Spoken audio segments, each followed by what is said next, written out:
আসসালামু আলাইকুম। আশা করছি সবাই ভালো আছেন। আল্লাহর রহমতে আমরা আছি ভালো। কিছু কথা বলার জন্য আমি এখন ভিডিওটা অন করলাম। কিছু শিক্ষিত শয়তান আছে, অল্প শিক্ষিত বেশি ভয়ঙ্কর, সেই ধরনের কিছু শিক্ষিত শয়তান। ওদেরকে নাম রাখছি আমি শিক্ষিত শয়তান। আমরা মূর্খ, ঠিক আছে, আমরা গলা বাড়াইয়া মানুষের সাথে জোরে কথা বলতে পারি। ওরা শিক্ষিত শয়তান হয়েছে, ওরা কী করে মানুষের সাথে এরকম গলা বাড়াইয়া কথা বলে? ওরা অল্প শিক্ষিত বেশি ভয়ঙ্কর।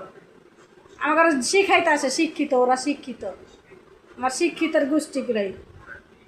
তোর শিক্ষিত তোর কাছে রাখ, তোর শিক্ষিত তোর কাছে থাক। আমরা মূর্খ, আমার কাছে আমরা তোর শিক্ষিতর কাছে আমরা যাই না কখনো। আর শিক্ষিতর দেখাইতেছে আমার কাছে।